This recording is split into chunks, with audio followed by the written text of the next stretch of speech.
Moses did exactly as the Lord had commanded him. On the first day of the first month of the second year, the dwelling was erected. It was Moses who erected the dwelling. He placed its pedestals, set up its boards, put in its bars, and set up its columns. He spread the tent over the dwelling and put the covering on top of the tent as the Lord had commanded him. He took the commandments and put them in the ark. He placed poles alongside the ark and set the propitiatory upon it. He brought the ark into the dwelling and hung the curtain veil, thus screening off the ark of the commandments, as the Lord had commanded him. Then the cloud covered the meeting tent, and the glory of the Lord filled the dwelling. Moses could not enter the meeting tent, because the cloud settled down upon it, and the glory of the Lord filled the dwelling. Whenever the cloud rose from the dwelling, the children of Israel would set out on their journey, but if the cloud did not lift, they would not go forward. Only when it lifted did they go forward.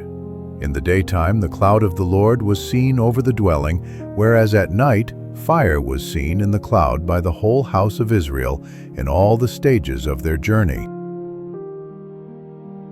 Jesus said to the disciples, "The kingdom of heaven is like a net thrown into the sea, which collects fish of every kind. When it is full, they haul it ashore and sit down to put what is good into buckets. What is bad, they throw away.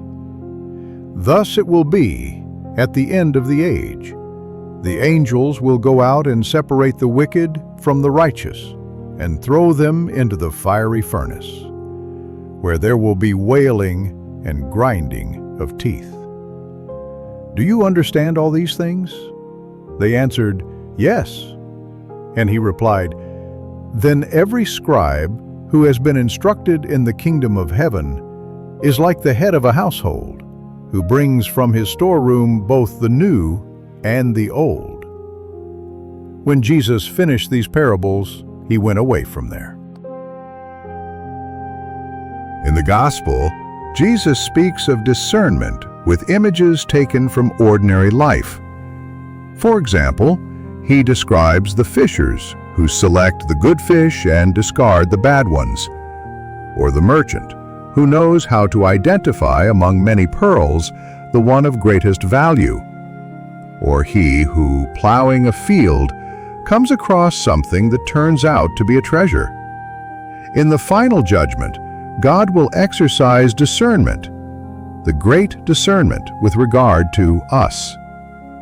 The images of the farmer, the fisherman, and the merchant are examples of what happens in the kingdom of heaven, a kingdom that manifests itself in the ordinary actions of life, which require us to take a stand.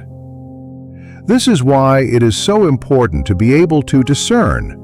Great choices can arise from circumstances that at first sight seem secondary, but turn out to be decisive.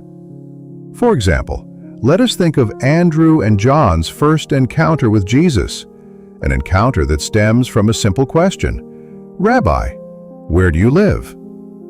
"Come and see," says Jesus. A very brief exchange, but it is the beginning of a change that step by step will mark their whole life.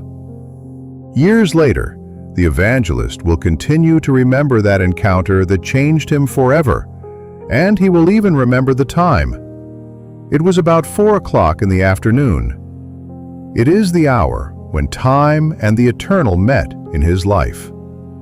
And in a good decision, correct, there is an encounter between God's will and our will. There is an encounter between the present path and the eternal. Making the right decision after a path of discernment is to make this encounter, time with eternity.